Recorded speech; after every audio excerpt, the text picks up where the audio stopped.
Hello बच्चों, कल की लास्ट क्लास में हमने पढ़ लिया था कि किस प्रकार एक परत के ऊपर दूसरी परत और दूसरी परत के ठीक ऊपर तीसरी परत रखकर हमने सरल घनीय निबिड़ संकुलन प्राप्त कर लिया था। उसकी संकुलन दक्षता निकाल ली थी। आज की क्लास में हम काय केंद्रित निबिड़ संकुलन के बारे में पढ़ेंगे। काय केंद्रित निबिड़ संकुलन, जब हमने द्विविमीय निबिड़ संकुलन, वर्गीय निबिड़ संकुलन प्राप्त किया था तो उसकी पहली परत के ठीक ऊपर दूसरी और दूसरी के ठीक ऊपर तीसरी रखी तो हमें प्राप्त हुआ था सरल घनीय। अब हम पहली परत के बीच में जो रिक्त स्थान बन जाते हैं उसके ऊपर दूसरी परत रखेंगे और दूसरी परत के गर्तों के ऊपर तीसरी परत रखेंगे। तो देखो किस प्रकार का अरेंजमेंट हमें प्राप्त होता है। देखो हमारे पास अरेंजमेंट कुछ ऐसा है कि सबसे पहले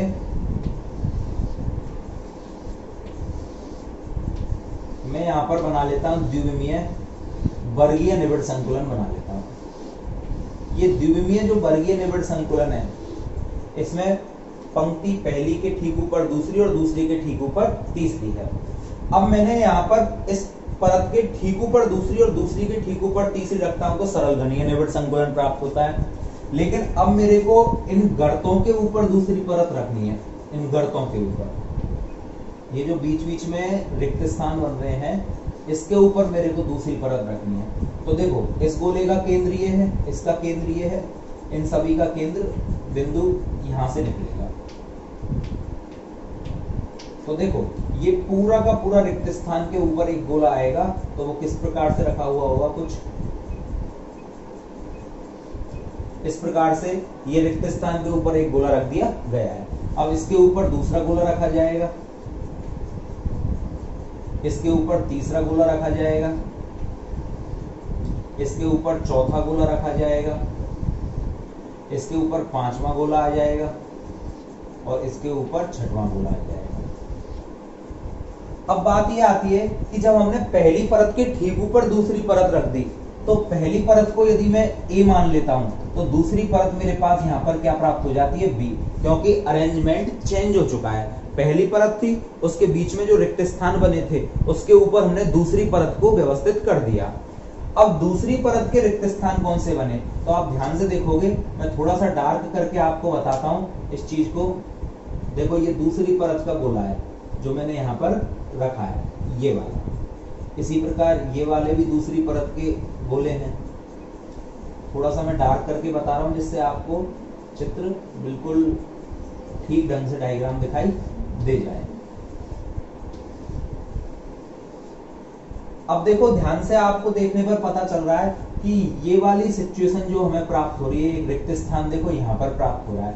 ये रिक्त स्थान जो हमें बीच बीच में प्राप्त हुए हैं, ये कौन सी परत के रिक्त स्थान है, ये दूसरी परत के गोलों के बीच में बनने वाले गर्त या रिक्त स्थान है। अब तीसरी परत को मेरे को इन्हीं गर्तों में व्यवस्थित करना है। तो आप थोड़ा सा ध्यान से देखना, जब मैं इसके ऊपर तीसरा गोला रखूंगा इस वाले के ऊपर, और ये वाला देखो, ये वाला गोला है फर्स्ट लेयर, ये वाला गोला होगा सेकंड लेयर, और अब मैं इसके ऊपर थर्ड लेयर का गोला रखने जा रहा हूं। तो आप ध्यान से देखो, जब इसके ऊपर रखूंगा तो क्या ये वाला गोला फर्स्ट वाले के ठीक ऊपर नहीं आ रहा है, ध्यान से देखना। इसके ऊपर मैं गोला रखूंगा तो क्या ये वाला गोला फर्स्ट वाले के ठीक ऊपर नहीं आ रहा है, ध्यान से देखो। तो ये वाली मेरे पास जो लेयर आई ऊपर वाली, वो कौन सी हो जाएगी, थर्ड लेयर हो जाएगी। अब आप खुद बताओ, फर्स्ट लेयर एक डिफरेंट टाइप की है, सेकंड लेयर थोड़ी डिफरेंट टाइप की प्राप्त हो गई मेरे लिए, और जो थर्ड लेयर है वो फर्स्ट लेयर के बिल्कुल ठीक सीध में है। और जब ठीक सीध में होगी तो उसको मैं फिर से क्या नाम दूंगा, मैं उसको ए नाम ही दूंगा।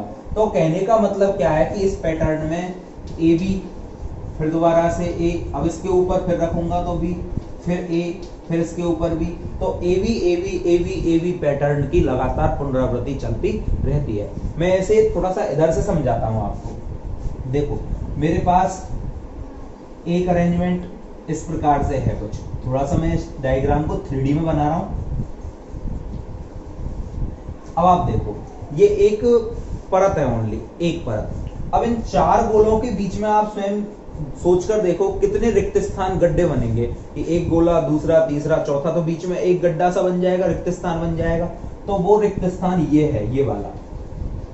अब इन चार के ऊपर जो एक रिक्त स्थान बना है उस पर एक गोला यूं व्यवस्थित हो जाएगा। या फिर मैं इसके ऊपर एक और लेयर बना देता हूं, उसको ध्यान से इमेज करना।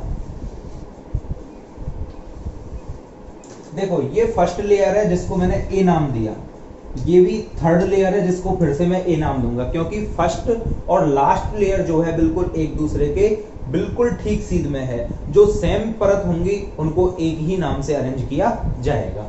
अब देखो ये जो चार गोले हैं इनके ठीक नीचे एक रिक्त स्थान बना होगा, और जो चार गोले नीचे रखे हुए इनके ठीक ऊपर एक रिक्त स्थान बना होगा। और यदि मैं एक गोला इनके बीच में रख दूं, बिल्कुल चार ऊपर चार नीचे और दोनों के बीच में एक गोला यहां पर रख दूं, तो ऊपर नीचे से आकर ये गोला क्या हो जाएगा, बीच में बिल्कुल फिट हो जाएगा। तो ये इस तरह का अरेंजमेंट है कि ये फर्स्ट लेयर ये हो गई, सेकंड लेयर बीच में जो रखी हुई है, और थर्ड लेयर ये ऊपर वाली। तो फर्स्ट और थर्ड तो बिल्कुल एक समान हो गई, और बीच वाली लेयर जो है उसका नाम क्या हो जाएगा, डिफरेंट होने के कारण बी। तो ये अरेंजमेंट कुछ इस प्रकार से हमें प्राप्त होता है। यदि मैं इनके केंद्रों को मिलाऊं, नीचे वाले के केंद्र ये हो जाएंगे कुछ इस तरह से, ऊपर वाले के केंद्रों को मैं आपस में मिलाता हूं तो ऊपर वाले केंद्र कुछ इस तरह से हो जाएंगे, और इनको यदि आपस में मिला दिया जाए तो देखो बीच में एक क्या रह गया, अवयवी कण रह गया। तो ये अरेंजमेंट कुछ इस तरह से प्राप्त हुआ है।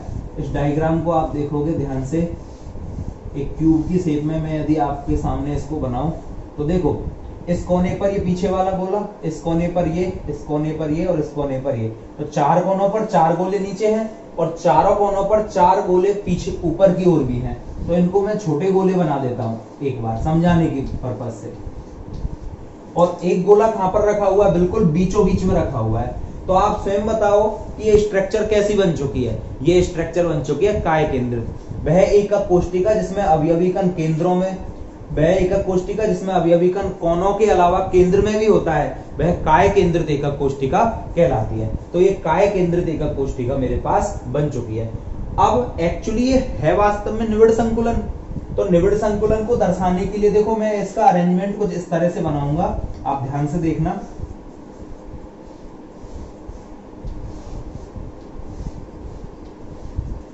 देखो ध्यान से, अब आप क्या करोगे, इस कोने को पकड़ लो आप। तो ये कोना कौन सा, मान के चलो इस कमरे का ये वाला कोना है ये, ठीक है।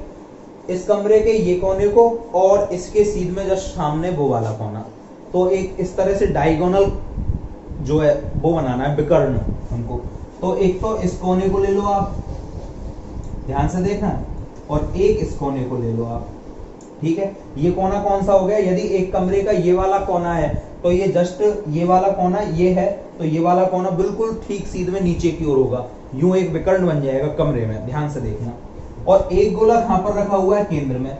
और निविड़ संकुलन या क्लोज पैकिंग का मतलब क्या होता है कि कम से कम जगह में ज्यादा से ज्यादा अवयवी कण आ जाए, तो इनको मेरे को क्या करना पड़ेगा, टच करना पड़ेगा। तो देखो ध्यान से कि एक गोला कुछ इस तरह से, ये नीचे वाला गोला हो गया, और एक केंद्र में रखा हुआ है गोला जो इनको क्या कर रहा है, टच कर रहा है। अच्छा आप मेरे को एक बात ये बताओ कि ये तो इनके बीच में निविड़ संकुलन को मैंने व्यक्त कर दिया, बाकी सभी गोले कैसे दर्शा देता हूं मैं, छोटे छोटे बता देता हूं, ठीक है।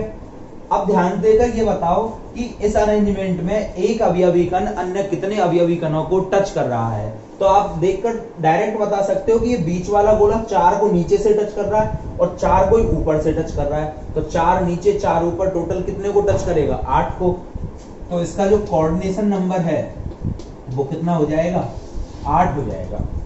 क्या मतलब हुआ, निविड़ संकुलित व्यवस्था में जब एक अवयवी कण अन्य जितने अवयवी कणों को स्पर्श करता है, टच करता है, वह जो संख्या होती है वो क्या कहलाती है, उपसह संयोजन संख्या या समन्वय संख्या या कोऑर्डिनेशन नंबर कहलाती है। तो इसका कोऑर्डिनेशन नंबर कितना है, 8। और जो हमने लास्ट क्लास में पढ़ा था इस सरल घनीय निविड़ संकुलन, उसका जो उपसह संयोजन संख्या आई थी वो कितनी प्राप्त हुई थी, हमें 6 प्राप्त हुई थी, ठीक है। और यहाँ पर कोऑर्डिनेशन नंबर कितना आया है, इसका 8 प्राप्त हुआ है, ठीक है। आई होप ये डायग्राम आपको समझ में आ गए होंगे।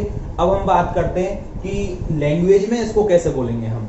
तो देखो लैंग्वेज कैसे बनाएंगे, द्विविमीय वर्गीय निविड़ संकुलन से प्राप्त परत को इस प्रकार से व्यवस्थित किया जाए कि पहली परत के बीच में बने हुए रिक्त स्थानों के ठीक ऊपर दूसरी परत, दूसरी परत के रिक्त स्थानों के ऊपर तीसरी परत को जब व्यवस्थित किया जाता है तो पहली परत व तीसरी परत एक दूसरे के ठीक सीध में आ जाती है। जब इनके केंद्रों को आपस में मिलाया जाता है तो एक काय केंद्रित संरचना का निर्माण होता है। इस कारण इस निबिड़ संकुलन को काय केंद्रित निबिड़ संकुलन के नाम से जाना जाता है। यदि पहली परत को ए माना जाए तो दूसरी परत बी और तीसरी परत पुनः ए प्राप्त होती है।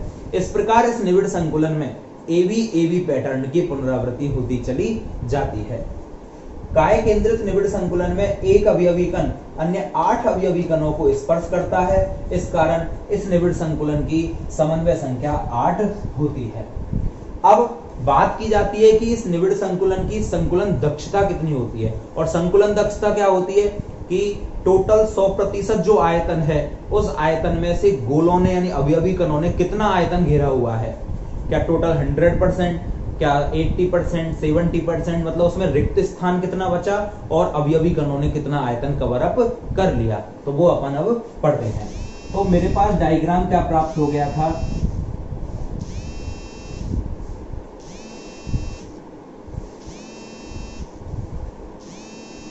ये मेरे पास एक नॉर्मल क्यूब है। अब इस क्यूब में मेरे को संकुलन दक्षता बताने के लिए निबिड़ संकुलन को अप्लाई करना होगा। अब मेरे को ये बात पता है कि एक अवयवी कण कहां पर रखा हुआ है, केंद्र में रखा हुआ है, और बाकी के 8 अवयवी कण प्रत्येक कोने पर स्थित हैं। तो अब मैं क्या करता हूं, केंद्र वाला अवयवी कण कहां से एक दूसरे को स्पर्श कर सकता है, बिल्कुल पास में, तो एक इस कोने पर टच करेगा तो मैं यहाँ पर एक गोला बना लेता हूँ, एक इस कोने पर इसको टच कर जाएगा तो मैं यहाँ पर एक गोला बना लेता हूँ। एक्चुअली रियलिटी ये है कि ये वाला गोला जो है या ये वाला अवयवी कण है वो यहाँ इन दोनों को भी स्पर्श कर रहा है, इनको भी स्पर्श कर रहा है, क्योंकि आप इस अरेंजमेंट को यदि ध्यान से देखोगे तो ये कुछ अरेंजमेंट इस तरह से है। यहाँ पर एक अवयवी कण रखा हुआ है इस तरह से, ठीक है, आपको ये डायग्राम में यहाँ पर दिखाई दे रहा होगा।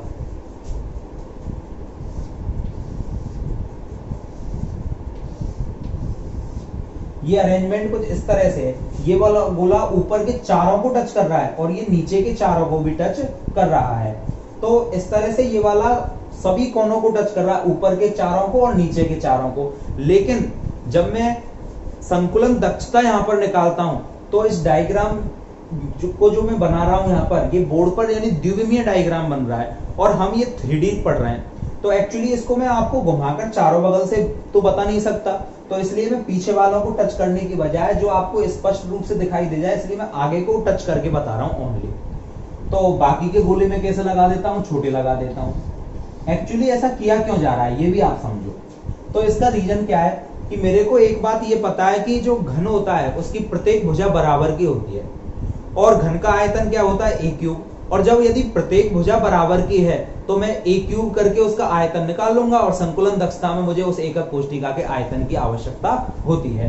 तो इस सिचुएशन में मैं क्या करूंगा, यहाँ पर एक भुजा निकालनी है मेरे को, चाहे मैं इस भुजा को निकाल लूं यहाँ पर, चाहे मेरे को ये भुजा निकालनी हो, चाहे मेरे को ये वाली भुजा निकालनी हो, किसी भी एक भुजा को मैं यहाँ पर कैलकुलेट कर लूंगा। और जब एक भुजा आ जाएगी तो a क्यूब करके मैं उसका आयतन आसानी से निकाल सकता हूँ। तो इसलिए मैं एक ही विकर्ण पर इनको टच करके आपको बता रहा हूँ। तो ये तो हो गया कमरे का बिल्कुल बीचों बीच केंद्र। ये वाला मैंने आपसे कहा था किसी भी एक कोने को मान लो, आप चाहो तो इसको मान लो या इस वाले कोने को मान लो। यदि वो वाला कोना माना है तो ये नीचे वाला इसके जस्ट सामने क्या हो जाएगा, ये नीचे वाला ये हो जाएगा। तो वो सामने ये और बीच में केंद्र, तो एक डायगोनल बन जाएगा, एक विकर्ण बन जाएगा। तो इस तरह से यहाँ पर मैं क्या बना लेता हूँ, एक विकर्ण बना लेता हूँ, ठीक है। और एक विकर्ण में ऊपर भी खींच लेता हूँ। अब ध्यान से देखना ऊपर जो पहुंचा है वो कौन सा है। जैसे मान के चलो मेरे पास एक कोना वो था, एक कोना मेरे पास ये हो गया नीचे वाला, इसको मैंने यूं कमरे में मिला दिया, ठीक है। अब मैंने एक क्या किया, उसी कोने से ऊपर इस छत का ये कोना है, इसको यूं मिला दिया। तो आप ध्यान से देखो, एक कोना, ये दोनों कोने ऊपर से मिले, ये नीचे से ये लाइन आई रही है और एक यूं विकर्ण आ रहा है। तो देखो कमरे में एक क्या बन चुका है, त्रिभुज बन चुका है, ऊपर नीचे और ये विकर्ण। और वही चीज आपको यहाँ दिखाई दे रही होगी। देखो ये ऊपर से ये वाली लाइन आई, थोड़ा डार्क कर देता हूं मैं, आपको दिखाई दे जाएगा। एक ये जो डायगोनल विकर्ण आया जो, और एक ये किनारा। तो एक क्या बन चुका है, एक त्रिभुज बन चुका है। इसका नोमेनक्लेचर कर देते हैं हम, ये इसको नाम दे देते हैं। मान के चलो ये ए है, ये बी हो गया आपका, ये सी हो गया। इसी प्रकार एक त्रिभुज ऊपर भी तो बन रहा है, या तो ये वाला या फिर ये वाला, तो इसको भी नॉमिन कर दो ए बी, और इसको मैं मान लेता हूं डी। ठीक है, अब मैं यहाँ पर बड़ी आसानी से पाइथागोरस प्रमेय लगा सकता हूँ, और पाइथागोरस प्रमेय की सहायता से मैं इसको कैलकुलेट कर लूंगा। इससे पहले आप मेरे को एक बात ये बताओगे कि ये पूरा गोला है मेरे पास, ध्यान से देखना, ये पूरा गोला है, तो यहां से यहां तक r हो गया और यहां से यहां तक r हो गया, तो ये तो इसका पूरा व्यास हुआ। मेरे को चाहिए त्रिज्या, तो ये क्या हो गया r। अब यहां पर देखो ये पूरा गोला आ रहा है, तो पूरा गोला आ रहा है तो r आएगा या 2r आएगा? पूरा गोला आने पर 2r, और आधा यदि गोला आ रहा है तो r रेडियस, यानी कि ये आ जाएगा 2r, और ये आधा आ रहा है इस पर, तो ये क्या हो जाएगा r। तो मैं यहां से कह सकता हूं कि जो BC की लंबाई है वो BC बराबर क्या हो जाएगा 4r के बराबर हो जाएगा। r 2r और r, यानी कि ये 4r के बराबर है, 4 रेडियस के बराबर यहाँ पर विकर्ण में BC की क्या आ रही है, लंबाई आ रही है, विकर्ण की लंबाई आ रही है। ठीक है, अब आप ध्यान से देखोगे, मेरे को यहाँ पर क्या निकालनी है, इसकी रेडियस कैलकुलेट करनी है सबसे पहले कि r की वैल्यू क्या है। मेंस के एग्जाम में कई बार रेडियस और ये जो लंबाई है भुजा की, ये पूछी जा चुकी है, तो मैं यहाँ पर पाइथागोरस प्रमेय लगाता हूँ। सबसे पहले मैं आपके सामने ये वाला एक त्रिभुज ले लेता हूं, तो त्रिभुज ABD में ध्यान से देखना।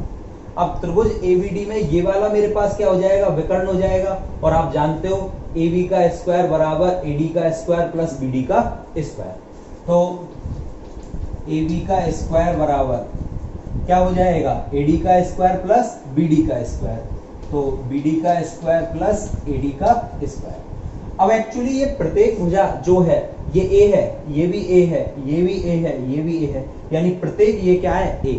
तो मैं यहाँ पर क्या कह दूंगा कि AB का स्क्वायर बराबर A square plus A square.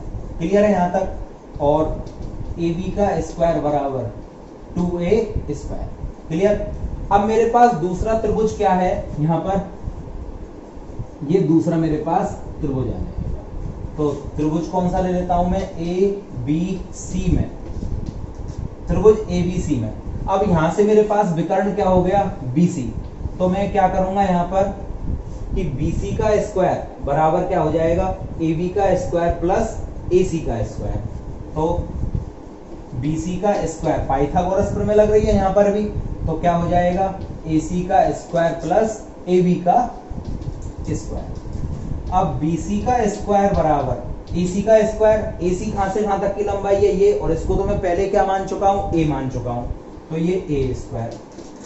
पर ये मेरे पास A नहीं है, इसलिए मैंने पहले इसको निकाल लिया। यहाँ पर AB का स्क्वायर बराबर क्या है, 2A स्क्वायर, तो इसकी जगह मैं डायरेक्ट क्या लिख दूंगा, 2A स्क्वायर।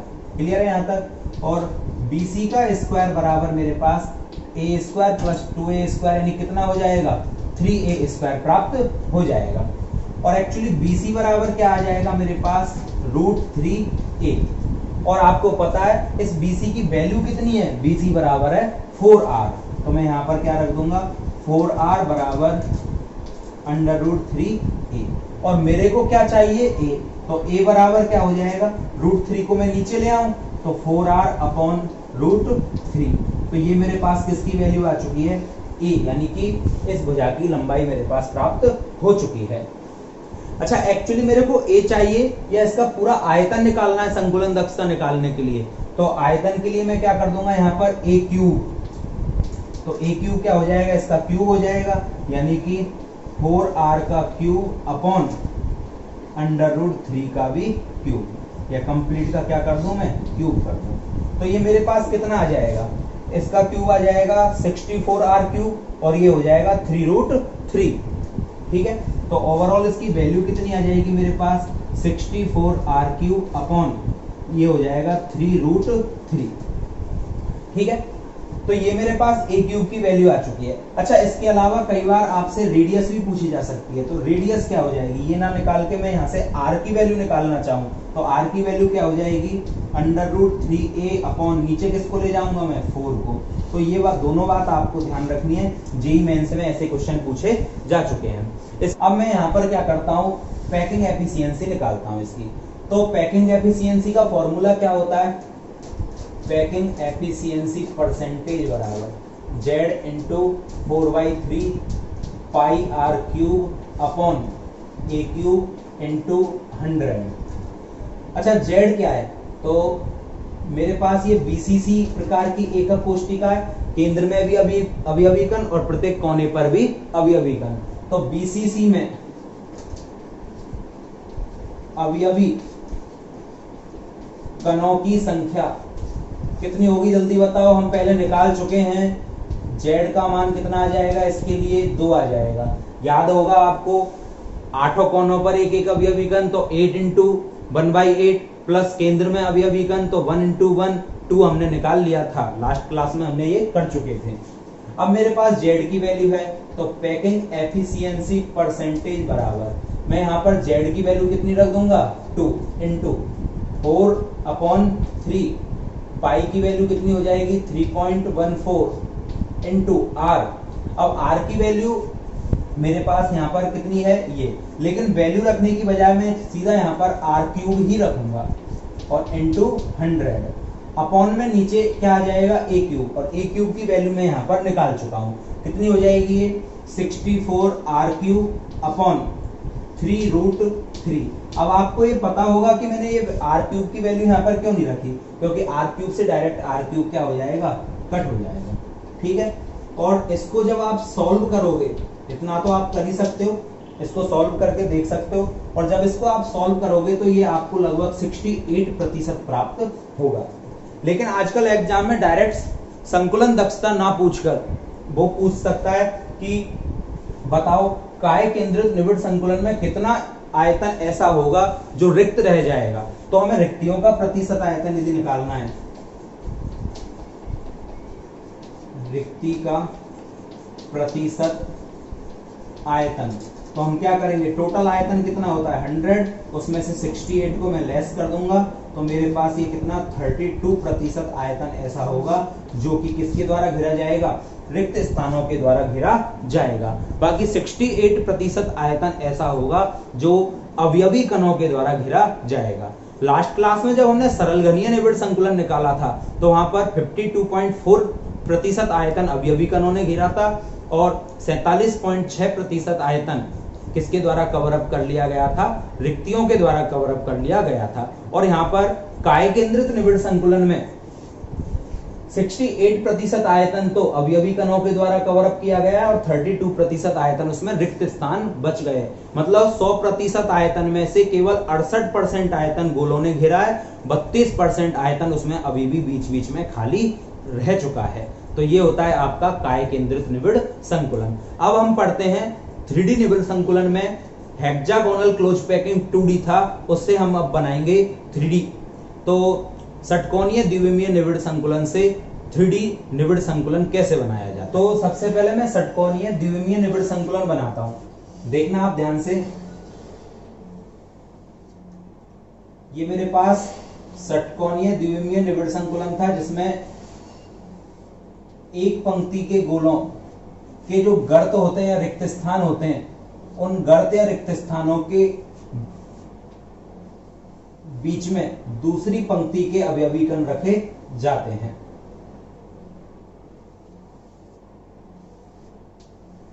अब आप सोच रहे होंगे मैं इतने बड़े बड़े गोले क्यों बना रहा हूं, हमें भी इतने बड़े बनाने क्या?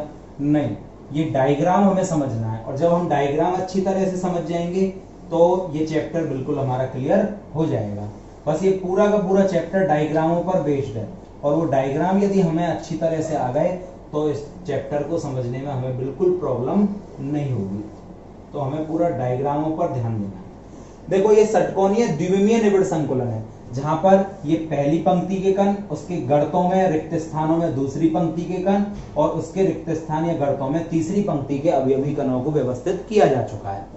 अब जैसे ही मैंने यहाँ पर व्यवस्थित किया तो व्यवस्थित करने पर देखो ये बीच बीच में क्या बन गए? रिक्त स्थान या गर्त बन चुके हैं। अब आप स्वयं मेरे को सोचकर ये बताइए कि एक गोले के द्वारा कितने अन्य गोलों को टच किया जा रहा है, स्पर्श किया जा रहा है? जल्दी बताओ। तो ये कितने गोलों को टच कर रहा है? ये 6 गोलों को टच कर रहा है। जैसे इसको मैं मान लूं तो 1 2 3 4 5 और 6 को, इनको मैं आपस में मिला देता हूं तो एक षटकोण का निर्माण होता है। इसी कारण इसका नाम भी हमने क्या दिया था, षटकोणीय निविड़ संकुलन नाम दिया था। अब आप यहां से देखोगे कि ये जो एक गोला है, ये गोला देखो एक, जैसे ये 6 को टच कर रहा है, 1 2 3 4 5 और 6, तो यहाँ पर बीच बीच में ये इन रिक्तियों को टच कर रहा है। देखो ये रिक्तियां बन रही है इसके चारों बगल, ध्यान से देखना आप, इसके चारों बगल ये रिक्तियां बन रही हैं इस गोले के। तो देखो 1 2 3 4 5 6 रिक्तियां बनी है इसके बीच में। अब आप स्वयं अंदाजा लगाकर ये बताइए, क्या एक रिक्ति के ऊपर इतना बड़े गोले को रखा जा सकता है क्या? पॉसिबल नहीं है। तो अब क्या होगा, इन दो रिक्तियों के ऊपर एक गोला रखा जाएगा, दो रिक्तियों के ऊपर क्या होगा, एक गोले को फिट किया जाएगा। 6 रिक्तियों में केवल 3 ही अवयवी कण व्यवस्थित हो पाएंगे। थोड़ा सा मैं इधर व्यवस्थित करके बताता हूं आपको, आप ध्यान से देखोगे कि मेरे पास ये अवयवी कण है। जब मैं इन अवयवी कणों के ऊपर, रिक्तियों के ऊपर जब गोलों को यहां पर इस पर रखूंगा,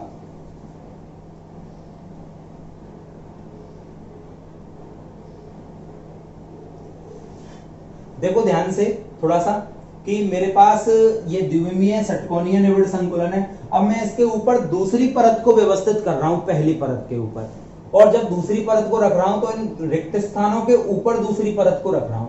अब आप ध्यान से देखना, थोड़ा सा बिल्कुल दिमाग लगाने की जरूरत है कि एक गोला जो है ये बहुत छोटा है, तो ये इस प्रकार से अरेंजमेंट है, कुछ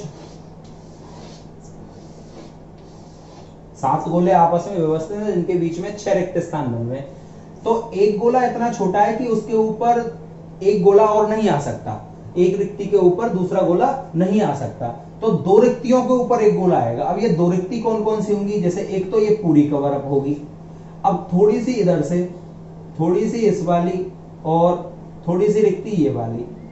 देखो ध्यान से देखना, देखो थोड़ा सा पार्ट इस वाले का आया, थोड़ा सा इस रिक्ति का पार्ट आया, थोड़ा सा इस रिक्ति का आया, और ये पूरा, तो ये थोड़े थोड़े से 3 और ये कंप्लीट। तो इस तरह से एक गोला 2 रिक्तियों के ऊपर रखा जाएगा। जैसे मैं इसमें बताता हूं, ध्यान से, बस यही चीज इमेज करने की है और कुछ भी नहीं।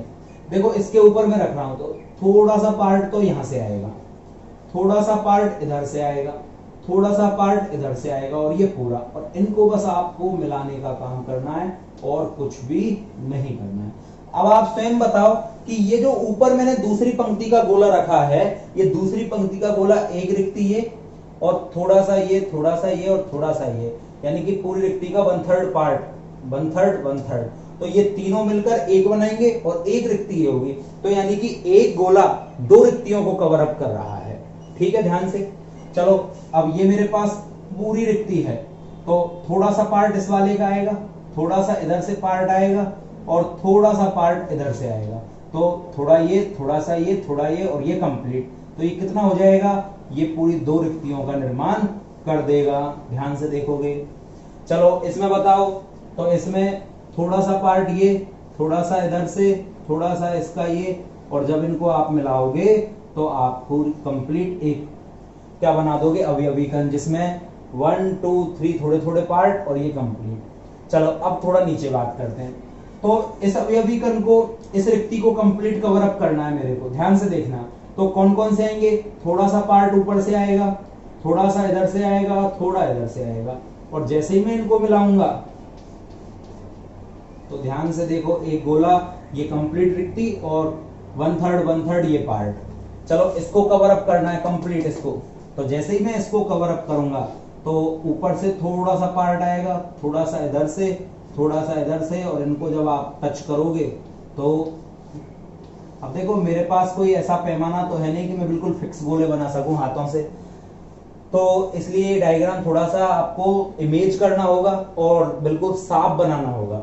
ठीक है, सिक्कों का सहारा ले सकते हो आप, 1 रुपए का कॉइन ले लेना, छोटा वाला आता है, उससे बनाओगे, बिल्कुल क्लियर डायग्राम बनेगा आपका।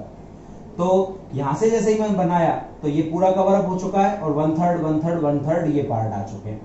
अब आगे मैं इसको बनाऊं तो यहां से थोड़ा सा पार्ट इसका आएगा, और आगे तो गोला है ही नहीं, तो मैं डायरेक्ट इसको मिला देता हूं। ठीक है, इसी प्रकार इधर भी बढ़ा सकते हैं हम। अब यदि मेरे को आगे रखना है तो थोड़ा पार्ट इसका आएगा, पूरा ये रिक्ति, और आगे का थोड़ा गोला है नहीं है, मौके का फायदा उठाओ और बनाओ।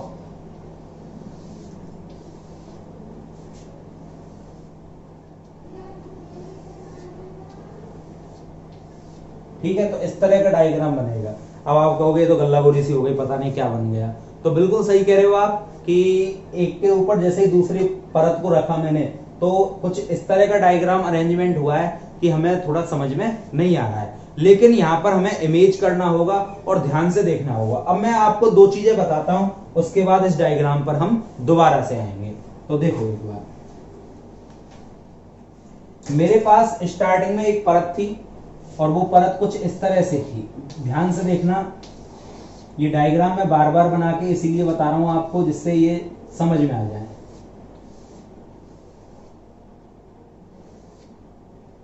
चलो मैं दो से ही बता देता हूं। ये मेरे पास पहली पंक्ति और ये दूसरी पंक्ति, ठीक है, इसको मैंने ए मान लिया, ये वाली क्या हो जाएगी, बी हो जाएगी। तो मैंने प्रथम परत के जस्ट ऊपर रिक्त स्थानों में दूसरी परत को रख दिया है। प्रथम परत के 3 गोले हैं, ध्यान से देखना कौन कौन से 3 गोले, ये वाले 3, एक, ये 2 और ये 3, और इनके बीच में जो रिक्त स्थान बन रहा है वो कुछ इस तरह से यहां पर ये रिक्त स्थान बन रहा है। तो 3 गोलों के बीच में जो रिक्ति बनती है वो त्रिकोणीय रिक्ति होती है। कौन सी रिक्ति है, त्रिकोणीय, 3 कोने वाली रिक्ति।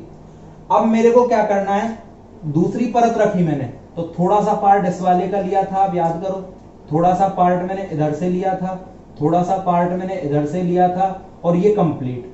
तो इस तरह से मैंने इसको क्या कर दिया, कवर अप कर दिया। जैसे ही मैंने सेकंड परत रखी थी, ध्यान देना आप, अब फर्स्ट के ऊपर सेकंड को मैं रख चुका हूं।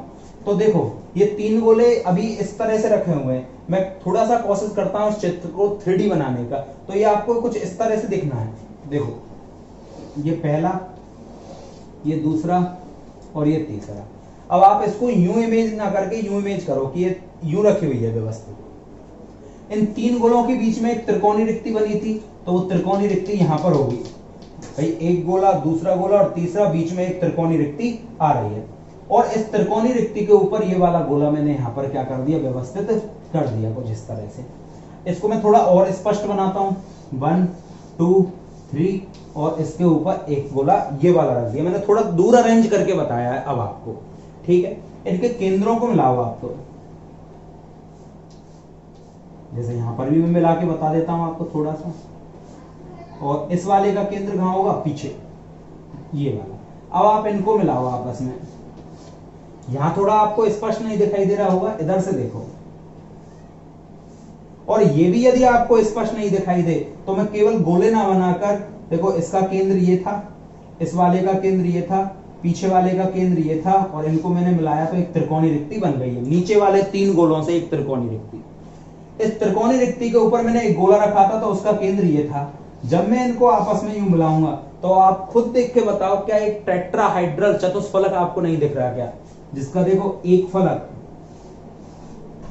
जिसका दूसरा फलक 1 2, जिसका तीसरा फलक 3, और जिसका चौथा फलक पूरा, ये पूरा कंप्लीट चौथा फलक, ठीक है, जो फ्रंट में आ रहा है। तो क्या आपको 4 फलक वाली एक स्ट्रक्चर नहीं दिखाई दी, चतुष्फलक? तो मैं ये कह सकता हूं कि जब मैंने 3 गोलों के ऊपर एक त्रिकोण सा बना, उसके ऊपर एक गोला और अरेंज कर दिया, तो 3 गोले नीचे, एक गोला ऊपर, एक टेट्राहाइड्रल स्ट्रक्चर बनी, एक चतुष्फलक का निर्माण हुआ। तो ये नीचे एक गोला था, ये दूसरा गोला, ये तीसरा गोला, और इसके ऊपर एक गोला ये रखने में आया। ध्यान से देख के बताओ। तो बताओ 1 2 3 गोलों के ऊपर एक गोला, यहां पर कौन सी रिक्ति बनी होगी? यहां पर यही वाली रिक्ति बनी होगी, चतुष्फलक की है। तो इस रिक्ति का नाम मैं क्या दे देता हूं, टी नाम दे दूं, क्योंकि इंग्लिश में चतुष्फलक को टेट्राहाइड्रल बोलते हैं, और टेट्राहाइड्रल बोलते हैं, तो टेट्राहाइड्रल का पहला अक्षर उठा लिया मैंने, टी।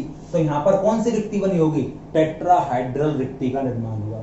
यहां पर तो देखो एक गोला, ये दूसरा गोला, और ये नीचे वाला, तो 3 गोलों के ऊपर एक गोला आ रहा है। देखो इस त्रिकोण के ऊपर एक गोला आ रहा है, क्या बना होगा, टेट्राहाइड्रल बना होगा। इसके ऊपर 1 2 3 गोलों के ऊपर एक गोला, क्या बना होगा, टेट्राहाइड्रल। देखो ध्यान से, ठीक है। चलो और देखते हैं। ये दिखाई दे रहा है आपको त्रिकोण, इसके ऊपर ये वाला गोला देखो ध्यान से, ये वाला गोला इसके ऊपर देखो ध्यान से जल्दी, इस त्रिकोण के ऊपर क्या बना होगा, टी। इस त्रिकोण के ऊपर 1 2 3 के ऊपर ये वाला गोला ध्यान से देखना क्या बना होगा, टेट्राहेड्रल। ठीक है, तो ये टेट्राहेड्रल रिक्ति हमारी बन गई 3 गोलों के ऊपर एक गोला रखकर। अब ऑक्टाहेड्रल की देखते हैं। देखो अब आप ध्यान दोगे कुछ इन अरेंजमेंट्स पर।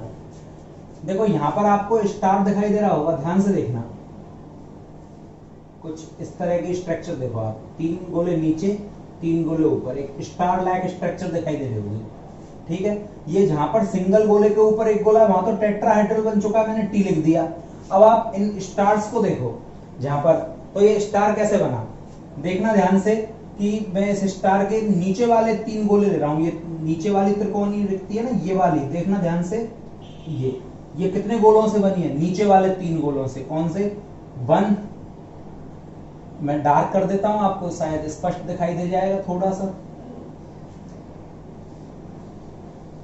देखो 1, फिर इसी के नीचे वाला ये 2 और इसी को टच करने वाला ये 3। ये देखो आप, ये नीचे वाले 3 हो गए। अब ये जस्ट ऊपर आ चुके हैं, तो आपको ऐसा लग रहा होगा कि ये ऊपर है, चलो कोई बात नहीं, ये ऊपर है, तो अब अपन नीचे वालों की बात करते हैं। तो ये मैंने ऊपर वाले 3 गोले ले लिए, तो नीचे वाले कौन से, ये देखो। अब नीचे वाला त्रिकोण को देखो ध्यान से, ये वाला त्रिकोण जो स्टार बना रहा है, अब उसको मैं डार्क कर रहा हूं, देखना ध्यान से, नीचे वाले 3 को डार्क कर देता हूं मैं, या ऊपर वाले 3 को कोई से भी मान सकते हो। 1,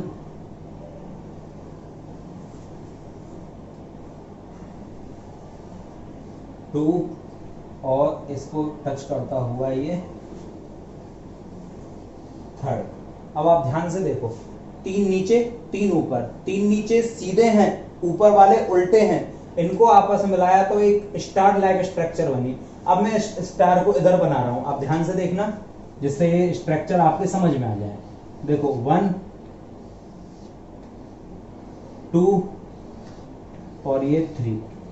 अब इस डायग्राम को आप यदि सीधा मान रहे हो तो अब मैं इसके ऊपर उल्टा बना रहा हूं, और इसको यदि उल्टा मान रहे हो तो मैं इसके ऊपर सीधा बना रहा हूं। देखो इसका थोड़ा सा पार्ट लेकर मैंने यहां पर एक रिक्ति बना दी, इसका थोड़ा सा पार्ट लेकर मैंने इसके ऊपर एक रिक्ति बना दी, और इसका थोड़ा सा पार्ट लेकर मैंने यहां पर एक बना दी। तो इसी प्रकार से एक देखो स्टार बन चुका है यहां पर, एक ये और एक त्रिकोणीय रिक्ति उल्टी। ठीक है, अब ये स्टार से हमें कुछ समझ में नहीं आ रहा कि ये एक्चुअली है क्या है, तो मैं इन तीनों को अलग अलग बनाता हूं, आप देखना। तो देखना ध्यान से,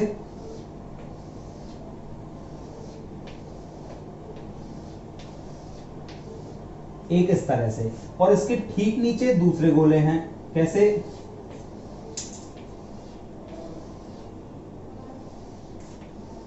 तो देखो इनके बीच में एक त्रिकोणीय रिक्ति और इनके बीच में एक त्रिकोणीय रिक्ति। ठीक है, अब मैं इनके केंद्रों को मिलाता हूं, और इनके भी केंद्रों को मैं आपस में मिलाता हूं। ठीक है, मैं थोड़ा साइड से भी मिला लेता हूं, आपको दिखाई दे जाए। ये इस तरह की स्ट्रक्चर बनी, और ऊपर कुछ इस तरह की स्ट्रक्चर बनी है। ठीक है, अब देखो ध्यान से, मैं इसको मिला रहा हूं इससे, ये इस तरह से कुछ, इसको मिला रहा हूं इस कोने से, कुछ इस तरह से, और ये वाला है, इसको मैं इन दोनों से मिला देता हूं। देखो अभी तक एक फेस ये बन चुका है, दूसरा फेस ये बन चुका है, अब मैंने इसको इससे मिला दिया और इसको मिला दिया इससे, तो तीसरा फेस ये बन चुका है, चौथा फेस ये बन चुका है, 4 फलक बन चुके हैं। ठीक है, अब देखो इस वाले को, ये वाला गोला है, इसको मैं मिला रहा हूं ऊपर से। देखो यहां से समझ में नहीं आया होगा, ये 2 नंबर ये वाला जो गोला है, इसको मैं इन दोनों से मिला रहा हूं। तो देखो जैसे ही मैंने इसको मिलाया तो एक नया फेस बन गया, 5वां फेस, और जैसे ही यहां से मैं मिलाऊंगा तो एक फेस ये बन गया, 6वां फेस।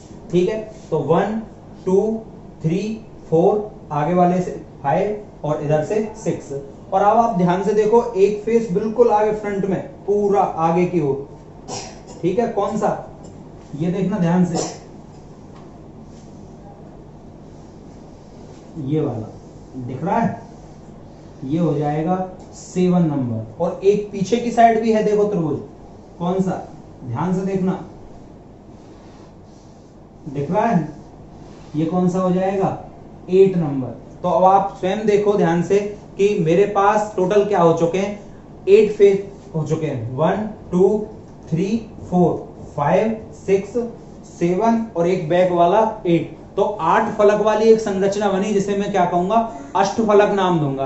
तो ये अष्टफलकीय स्ट्रक्चर का यहाँ पर क्या हो जाता है, निर्माण हो जाता है। तो इसका मतलब क्या हुआ कि हर एक स्टार में एक ऐसा अष्टफलक छुपा हुआ है। तो यहाँ पर स्टार का मतलब क्या हो गया, ऑक्टाहाइड्रल। इस स्टार का मतलब क्या हो गया, ऑक्टाहाइड्रल। अष्टफलक को इंग्लिश में ऑक्टाहाइड्रल बोलेंगे तो उसका पहला अक्षर उठा लिया मैंने, ओ, ठीक है। तो जहां जहां स्टार दिखाई दे रहे हैं वहां पर कौन सी स्ट्रक्चर बन रही है, ऑक्टाहाइड्रल स्ट्रक्चर का निर्माण हो रहा है, ठीक है, ऑक्टाहाइड्रल स्ट्रक्चर वहां पर बनेगी। तो देखो अब एक बार ध्यान से कि यहाँ पर एक ऑक्टाहाइड्रल की एक लाइन, टेट्राहाइड्रल की 2 लाइन आ गई इतने में, ऑक्टाहाइड्रल की 1 लाइन, टेट्राहाइड्रल की फिर से 2 लाइन आ जाएंगी।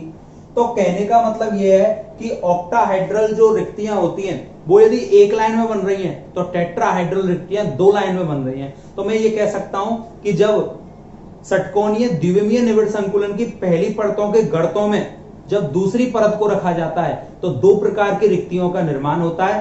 पहली रिक्ति होती है चतुष्फलकीय रिक्तियां और दूसरी रिक्ति होती है अष्टफलकीय रिक्तियां। चतुष्फलकीय रिक्तियां और अष्टफलकीय रिक्तियां। अष्टफलकीय रिक्तियों से जस्ट डबल संख्या में कौन सी रिक्तियां बनती हैं, चतुष्फलकीय रिक्तियां बनती हैं। मतलब यदि अष्टफलकीय रिक्तियों की संख्या x है तो चतुष्फलकीयों की रिक्तियों की संख्या 2x होगी, डबल है इसलिए, ठीक है। तो इस तरह का कुछ अरेंजमेंट हमें यहां पर प्राप्त होता है। अब मेरे पास देखो HCP2D था जिसकी पहली परत, ध्यान देना, के ऊपर मैंने किसको अरेंज कर दिया, दूसरी परत को। जैसे ही मैंने पहली परत के ऊपर दूसरी परत को रखा तो मेरे पास 2 अरेंजमेंट प्राप्त हुए, एक तो टेट्राहाइड्रल रिक्तियां बनी और एक ऑक्टाहाइड्रल रिक्तियां बनी। अब मेरे को तीसरी परत को रखना है, तो तीसरी परत को रखने के 2 अरेंजमेंट हैं, या तो मैं टेट्राहाइड्रल के ऊपर रखूं या फिर मैं ऑक्टाहाइड्रल के ऊपर रखता हूं। देखो पहली परत यदि A है तो दूसरी परत B प्राप्त हो चुकी है जस्ट अलग होने के कारण। अब मैं तीसरी परत को रखूंगा, एक बार टेट्राहाइड्रल के ऊपर और एक बार ऑक्टाहाइड्रल के ऊपर। तो देखो टेट्राहाइड्रल रिक्तियों के ऊपर मैं तीसरी परत को अरेंज कर रहा हूं, आप ध्यान से देखोगे, ठीक है। देखो टेट्राहाइड्रल रिक्ति है और इसके ऊपर मेरे को तीसरी परत के अवयवी कण रखने हैं, ठीक है, ऊपर। तो देखो जैसे मान के चलो ये मेरे पास एक टेट्राहाइड्रल रिक्ति है, ऊपर से आपको समझ में नहीं आया क्योंकि डायग्राम और ऊपर तक नहीं बना हुआ है, तो मैं इस लेयर पर रख रहा हूं। ये मेरे पास एक टेट्राहाइड्रल रिक्ति का रिक्त स्थान है। अब आपको ये पता है कि 6 अवयवी कण जब एक अवयवी कण के चारों ओर से टच कर रहे हैं तो वहां पर 6 छोटी छोटी त्रिकोणीय रिक्तियां बनी थी और एक अवयवी कण 2 रिक्तियों के ऊपर व्यवस्थित हो रहा था। तो देखना यहाँ पर, अब मेरे को इसके ऊपर एक अवयवी कण रखना है, तो ये पूरा तो अरेंज हो ही जाएगा कंप्लीट ये वाला। अब इसका 1/3 पार्ट कहां से आएगा, इधर से, देखना, इसका 1/3 पार्ट कहां से आएगा, इधर से, और इसका 1/3 पार्ट कहां से आएगा, इधर से। अब आप समझ तो चुके होंगे मैं क्या कह रहा हूं कि 1/3 ये, 1/3 ये, 1/3 ये और पूरा ये। तो क्या इसी के ऊपर एक लाइन नहीं चल रही जो नीचे ही नीचे रखा हुआ है, ध्यान दो, जो नीचे ही नीचे रखा हुआ है उसी के ऊपर एक लाइन और नहीं चल रही क्या। तो पहली परत A थी, नीचे नीचे A परत थी जिसके ऊपर मैंने पेन अभी चौक अभी चलाई है, तो A, उसके बाद इसके ऊपर ये दूसरी परत B, और ध्यान से देखो ये तीसरी परत के ऊपर गोला, क्या पहली परत A के ऊपर ही नहीं चल गई ये लाइन, ध्यान से देखो। तो ये जो परत आई ये क्या हो गई, C। तो कहने का मतलब C नहीं, सॉरी, ये परत A ही हो चुकी है, ठीक है। तो पहली परत A थी, दूसरी परत B और तीसरी परत पुनः A के ठीक सीध में आने के कारण फिर से A कहलाएगी। तो A B A B A B A B pattern की पुनरावृत्ति होती चली जाएगी। तो मेरा कहने का मतलब यह है कि देखो एक बार ध्यान से आप थोड़ा सा इमेज करना। अब चित्र को मैं यहाँ पर अलग से और बना रहा हूं कि ये मेरे पास कुछ इस तरह का अरेंजमेंट था, ये एक मेरे पास अरेंजमेंट था जहां पर 6 गोले यूं रखे हुए हैं। अब इनके बीच में यहां पर रिक्तियां बन रही हैं 1 2 3 4 और 1 2 इधर 3 4 5 और 6 रिक्तियां बन रही हैं छोटी छोटी सी। एक रिक्ति के ऊपर दो गोले ही आ सकते हैं, वो सॉरी गलत बोल रहा हूं, दो रिक्तियों के ऊपर एक गोला आ सकता है। ठीक है, तो दो रिक्तियों के ऊपर एक गोला आएगा यहां पर, और ये परत ए है मेरे पास। अब इसके ऊपर जो तीसरी परत है वो बिल्कुल ठीक इस जैसी ही होगी बिल्कुल। तो मैं तीसरी परत को ऐसे कैसे बना देता हूं 1 2 3, ये परत भी ए होगी क्योंकि पहली और तीसरी परत ठीक एक दूसरे के क्या आ रही है, सीध में आ रही है। अब देखो इसके बीच में भी तीन गोले ही आ सकते हैं क्योंकि 6 रिक्तियां हैं, उनमें 3 ही समा सकते हैं क्योंकि एक गोला दो रिक्तियों को कवर अप कर रहा है। इसी प्रकार 6 रिक्तियां नीचे की साइड होंगी, 6 नीचे, 6 इसमें और 6 इसमें। अब बीच में कितने गोले आ सकते हैं, 6 के बीच में 3। यदि मैं दोनों को टच कर दूं तो बीच में 3 गोले फंसाए जा सकते हैं जो कुछ इस तरह से अरेंज होंगे आपके। ठीक है, अब यदि मैं इनके केंद्रों को मिलाऊं, ध्यान से देखना, इनके केंद्रों को मैं यहां पर मिला देता हूं, ये त्रिभुज बनाएगी और यहां पर ये भी क्या बनाएगा, षटकोण बना लेगा। और इनको मैं आपस में टच कर दूं, इनको मैं आपस में टच कर देता हूं, तो आप ध्यान से देख पाओगे कि एक षटकोण लायक स्ट्रक्चर बन जाती है। तो ये जो स्ट्रक्चर यहां पर बनी, ये कुछ इस तरह की स्ट्रक्चर है, आप देखो ध्यान से।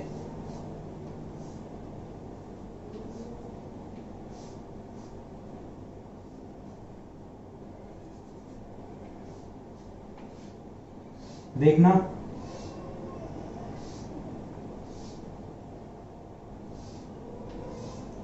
ये इस तरह के स्ट्रक्चर है जहां पर प्रत्येक कोने पर एक एक गोला रखा हुआ है, 6 गोले, बीच में एक केंद्र है जो इसको टच कर रहा था।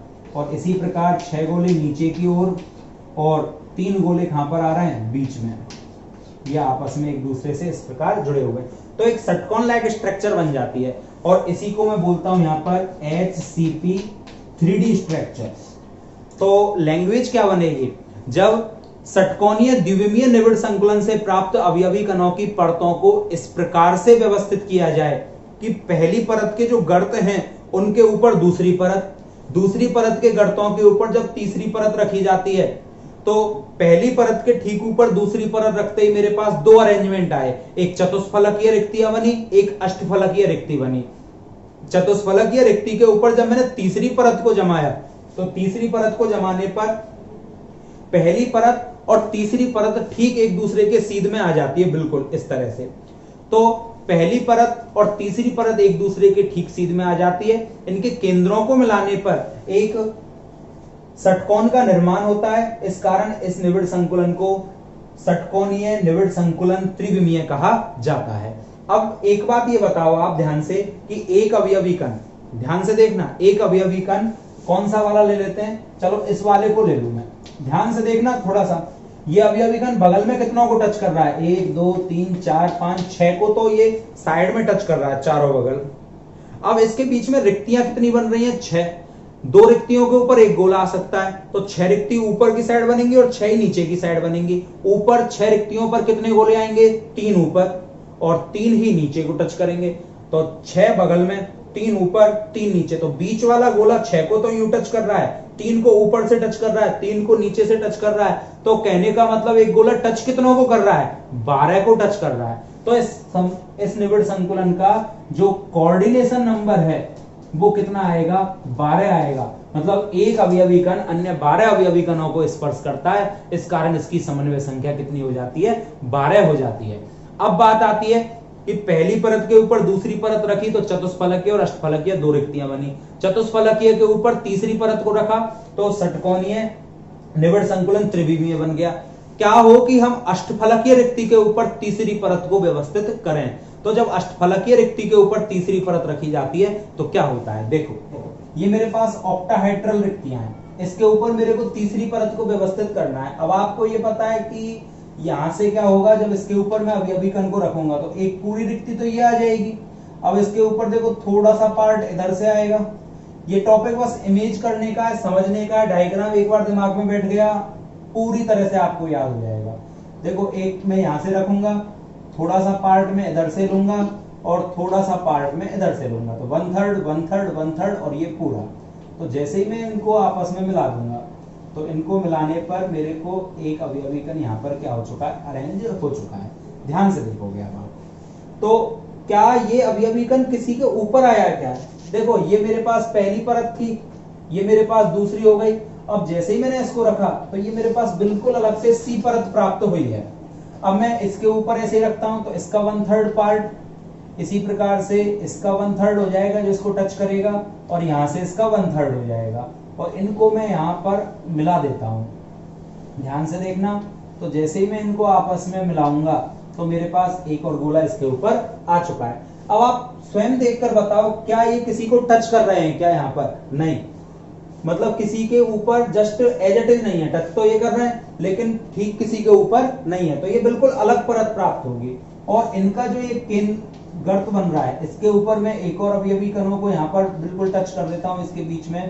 तो देखो यहाँ से इसका 1/3 आएगा, इस रिक्ति के ऊपर रख रहा हूं मैं, तो यहां से जैसे ही मैं रखूंगा तो इसका 1/3 पार्ट, और ये पूरी कवर अप हो चुकी है। अब आप थोड़ा सा ध्यान से देखना, इमेज करना। मैं जो तीसरी परत आई है इसको थोड़ा सा डार्क कर रहा हूं, तीसरी परत के गोलों को मैंने थोड़ा सा क्या कर देता हूं, डार्क कर देता हूं आपके समझने के लिए। पूरा टॉपिक यहाँ पर समझने का है। अब आप ध्यान से देखोगे तो आपकी समझ में आएगा। डायग्राम एक बार यदि दिमाग में बैठ गया तो फिर कोई दिक्कत आपको नहीं आने वाली है। ठीक है, डायग्राम समझ में आ जाए बहुत अच्छी बात है, नहीं तो आप मेरे को बताओगे कि डायग्राम में कहाँ आपको प्रॉब्लम आई।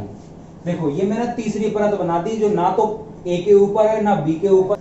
अब मेरे को क्या करना है, तीसरी परत में जो रिक्त स्थान बना उसके ऊपर मैं चौथी परत को व्यवस्थित करूंगा। मेरे को ये अरेंजमेंट तब तक करना है जब तक कि मैं किसी ना किसी परत के ठीक ऊपर ना आ जाऊं। तो ये रिक्त स्थान बना, कौन सी परत का रिक्त स्थान बन रहा है? ये जब मैंने तीसरी परत को अरेंज कर दिया तो उसका रिक्त स्थान। अब आप ध्यान से देखना कि इसके नीचे एक गोला है जो कौन सी परत वाला है, ए परत वाला।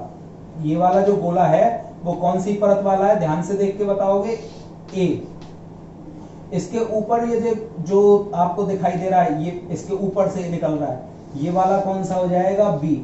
और अभी मैंने जो तीसरी परत यहाँ पर अरेंज की है, आप देखना ध्यान से, तीसरी परत ये मैंने अरेंज की है, तो ये तीसरी परत ये कौन सी हो गई, सी। ठीक है, अब मैं यहाँ पर एक गोला इसके ऊपर रखूंगा तो ये पूरा तो आएगा ही आएगा, इसके अलावा 1/3 इसका आ जाएगा, 1/3 इसका आएगा और 1/3 इसका आएगा। और देखना, मैं जब मैं लाइन को इसके ऊपर चला रहा हूं गोले के ऊपर, तो ध्यान से देख के बताओ क्या ये पहली परत के ठीक ऊपर चल रही है, नहीं चल रही? चौक बिल्कुल देख के बताओ, क्या ये चौथी परत पहली के ठीक ऊपर चल रही है या नहीं चल रही? और जब ये ठीक ऊपर इसके चल रही है तो इसका मतलब चौथी परत फिर से क्या हो जाएगी, ए हो जाएगी। तो इसका मतलब इस निविड़ संकुलन में क्या हो रहा है, ए फिर बी फिर सी, फिर दोबारा से ए फिर बी सी, मतलब एबीसी पैटर्न की पुनरावृत्ति होती चली जाती है। तो इस निविड़ संकुलन में पहले ए फिर बी फिर सी, फिर दोबारा से ए आ जाएगी, मतलब पहली परत और चौथी परत ठीक सीध में होंगी। तो क्या हुआ, सबसे पहले हमने जब षटकोणीय निविड़ संकुलन द्विविमीय की पहली परत के ऊपर दूसरी परत जमाई तो चतुष्फलकीय और अष्टफलकीय दो रिक्तियां बनी। चतुष्फलकीय के ऊपर तीसरी परत को अरेंज किया तो षटकोणीय निविड़ संकुलन त्रिविमीय बना। अष्टफलकीय के ऊपर तीसरी परत को व्यवस्थित किया तो अलग प्रकार का अरेंजमेंट प्राप्त हुआ जिसको हमने सी नाम दे दिया। जब हमने तीसरी परत के गर्तों में चौथी परत को व्यवस्थित किया तो पहली परत और चौथी परत बिल्कुल ठीक एक दूसरे के सीध में आ गई। तो इस प्रकार यदि मैं पहली परत को ए, दूसरी को बी, तीसरी को सी नाम दूं तो यहां पर एबीसी पैटर्न की पुनरावृत्ति होती चली जाती है। ठीक है, तो अब इस अरेंजमेंट को मैं अलग से कैसे दर्शाऊं आपको, तो थोड़ा सा ध्यान से देखना। इस अरेंजमेंट को मैं पूरा बनाने की बजाय इस तरह से बनाता हूं कुछ, कि ये मेरे पास मान के चलो पहली परत है जिसको मैं नाम दे देता हूं ए परत। ठीक है, तो थोड़ा सा देखना, आप इमेज करना। ये मैंने पहली परत बनाई जिसका नाम था ए। ठीक है, अब इसके ऊपर दूसरी परत होगी जिसको मैं कुछ इस तरह से अरेंज कर रहा हूं, इसका नाम मैंने दे दिया बी। ठीक है, इसके ऊपर तीसरी परत, इसको मैं उल्टा बना देता हूं इसी प्रकार से। अब मैं पूरा डायग्राम बना के नहीं बता सकता क्योंकि पहली बात तो षटकोणीय डायग्राम है और गर्तों के ऊपर परतें रखी जा रही हैं, 4-4 परतें हो चुकी हैं, तो डायग्राम द्विविमीय पर बनाना पॉसिबल ही नहीं है। इसलिए समझाने के पर्पज से मैं ए का एक गोला ले रहा हूं और फिर लास्ट में जो चौथी परत आएगी उसका भी एक गोला ले लूंगा, क्योंकि पहली और लास्ट की तो बिल्कुल सेम है। बीच के मैं 6-6 अवयवी कण यहाँ पर लेके आपको डायग्राम समझा रहा हूं कि क्या डायग्राम बन रहा है। ये ए हो जाएगी, ये सी हो जाएगी। अब आप ध्यान से देखोगे कि मैं ऐसा करता हूं, ये जो पूरे गोले आपको दिखाई दे रहे हैं साइड वाले, इन गोलों को देखो आप, मैं बगल में डायग्राम और बना देता हूं। क्या कुछ इस तरह का अरेंजमेंट आपको नहीं दिखाई दिया? इसका केंद्रीय हो गया, इस वाले का केंद्रीय, इसका केंद्रीय, इस वाले का केंद्रीय ले लिया, इसका केंद्रीय और इसका केंद्र ये, ठीक है। और इनको मैं आपस में कुछ इस तरह से मिला देता हूं। देखना, इनको मैं कुछ इस तरह से आपस में क्या कर रहा हूं, अरेंज कर रहा हूं। क्लियर है यहां तक? कोई प्रॉब्लम? अब आगे देखो, ये भी पूरा गोला था, इसका केंद्रीय हो जाएगा, और ये भी पूरा गोला था, इसका केंद्रीय हो जाएगा। तो एक का केंद्र तो मेरे पास यहां आया और एक का ये, इसको मैं ऊपर से और नीचे से मिला देता हूं, ठीक है। अब जितने भी गोले बचे वो छोटे छोटे रह गए, यानी कि आधे आधे दिखाई दे रहे हैं, यानी कि वो पीछे की साइड है, ठीक। अब वही पैटर्न इस वाले को मैं मिला देता हूं इन दोनों से, और इसको मिला देता हूं इन दोनों से, जैसा कि मैंने पिछली बार में किया था। तो इस वाले को मैं मिलाता हूं इन दोनों से, जो मैं पिछली बार कर चुका था अष्टफलक बनाते वक्त, और इसको मिला देता हूं इन दोनों से। तो आप ध्यान से देखो इस चित्र को, बिल्कुल आप स्पष्ट देख रहे होंगे कि एक डब्बा आपको नजर आ रहा होगा जिसमें 1 2 3 4 ये फेस दिखाई दे रहे होंगे, एक फ्रंट का और एक बैक का, यानी कि 6 फलक वाली स्ट्रक्चर आपको दिखाई दे गई होगी। अब देखो, ये गोला यहां पर रखा हुआ है, ये वाला गोला यहां पर आ गया, ये वाला इधर आ जाएगा, ये वाला इस कोने पर है, ये वाला इस कोने पर है, और ये यहां पर है, ठीक है। यहां तक ये वाला गोला यहां पर कंप्लीट दिखाई दे रहा है, और ये वाला इस कोने पर कंप्लीट दिखाई हमको दे रहा है। अब मेरे पास 3 ऊपर रह गए और 3 मेरे पास नीचे रह गए, तो 1 2 और 3।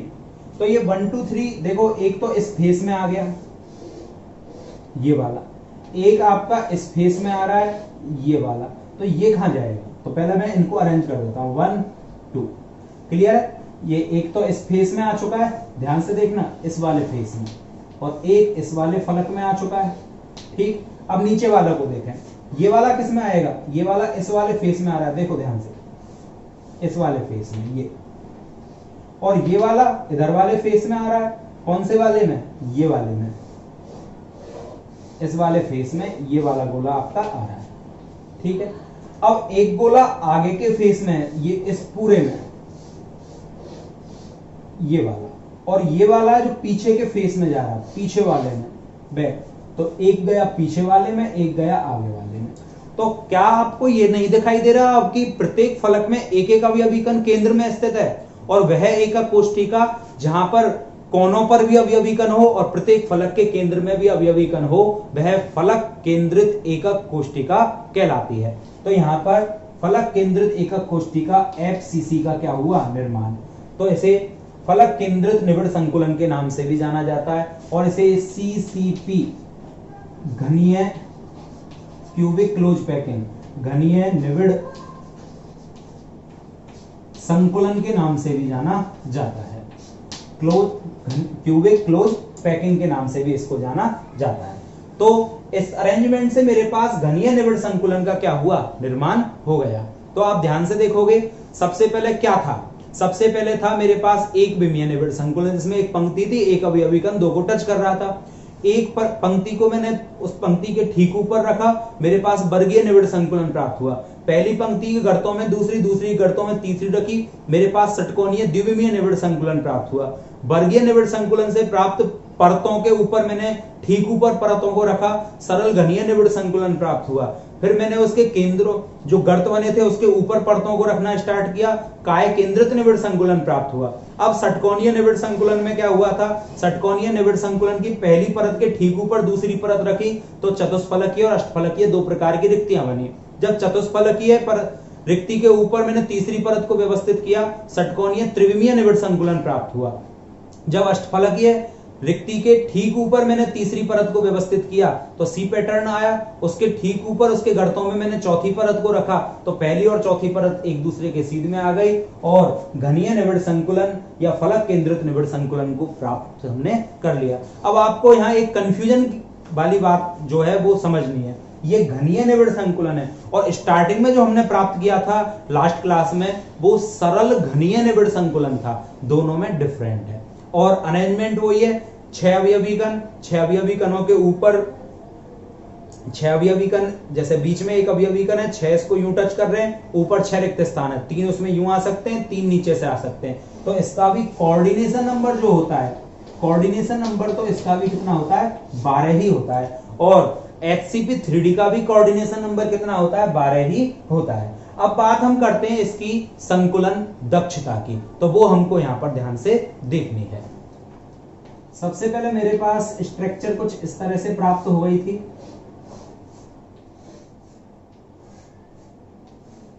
जिसके प्रत्येक कोने पर क्या होते हैं अवयवी कण और प्रत्येक फलक पर भी क्या होते हैं अवयवी कण। ये मेरी फलक केंद्रित घनीय संरचना होती है या घनीय संरचना होती है। सरल घनीय अलग है जहां केवल कोनों पर है और ये घनीय संरचना बोल सकते हैं फलक केंद्र।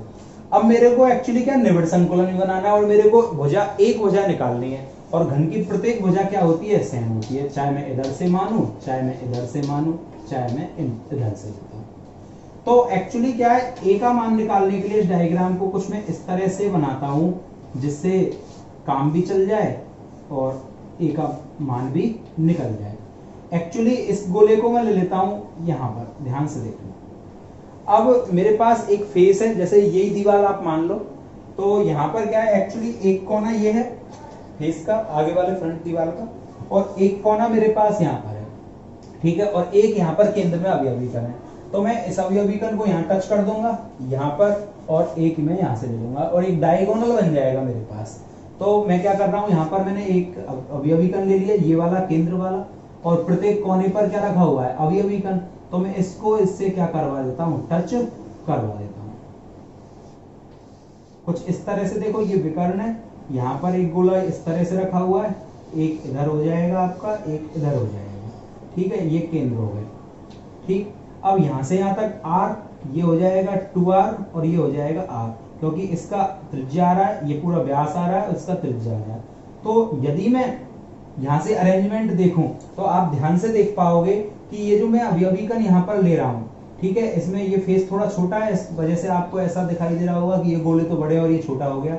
एक्चुअली ये सब बराबर के हैं, कोई भी बड़ा छोटा नहीं है, समझाने के पर्पज से ऐसा बनाया गया है। तो यहां से यहां तक यदि मैं एक विकर्ण खींच देता हूं तो यहां से यहां तक r, ये आ जाएगा आपका 2r और ये आ जाएगा आपका r, और ये a मान लेता हूं, ये मैं b मान लेता हूं और ये c। तो एक क्या बन चुका है, एक त्रिभुज बन चुका है, ठीक है। कुछ इस तरह का पैटर्न मेरे पास आ चुका है, ठीक है। ये मैंने यहाँ से ये वाला पार्ट अलग से आपको बनाकर ये बता दिया है, ये a नाम है, ये b और ये c। तो एक्चुअली यहाँ पर भी पाइथागोरस प्रमेय लग जाएगी और a और c जो है मेरे पास a c बराबर r 2r और r, यानी कि 4r प्राप्त हो जाएगा।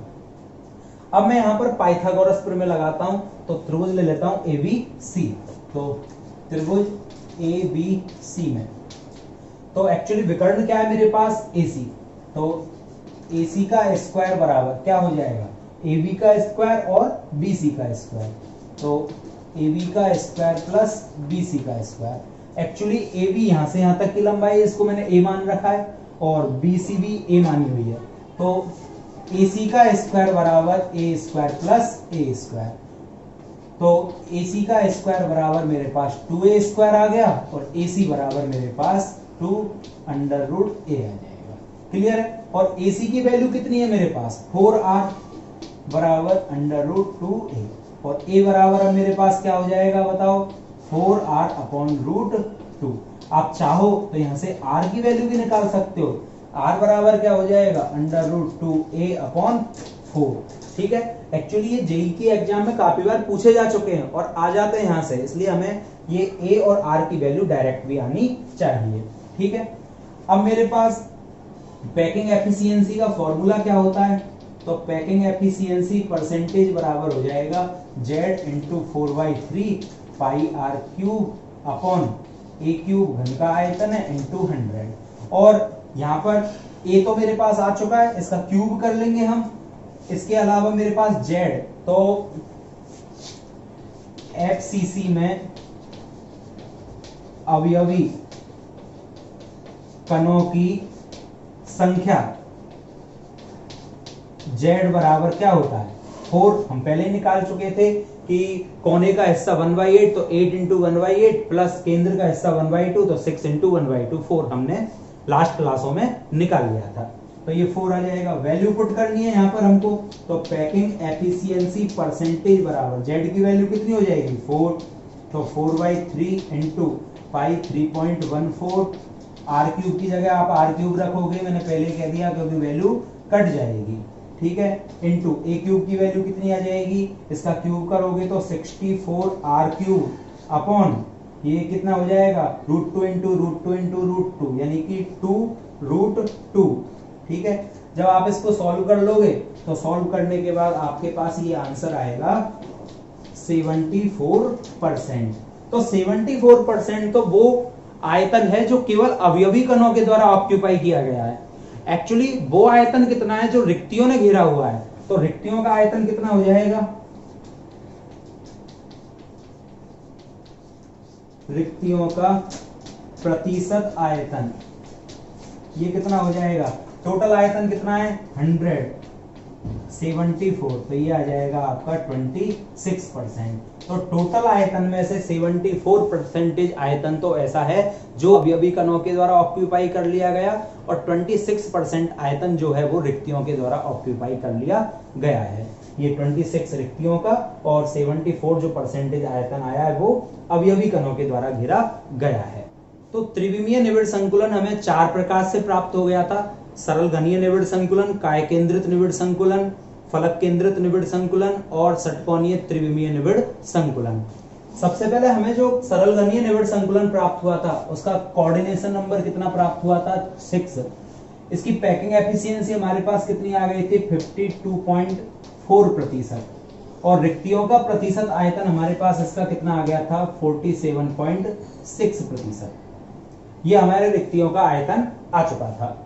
काय केंद्रित निबिड़ संकुलन की जो समन्वय संख्या है वो हमें 8 प्राप्त हुई थी। पैकिंग एफिशिएंसी इसकी 68% आई थी, और रिक्तियों का आयतन हमारा 32% निकलकर आया था। घनीय या फलक केंद्रित निबिड़ संकुलन की जो समन्वय संख्या थी वो 12 थी। पैकिंग एफिशिएंसी 74% होती है, और रिक्तियों का प्रतिशत आयतन इसका 26% होता है।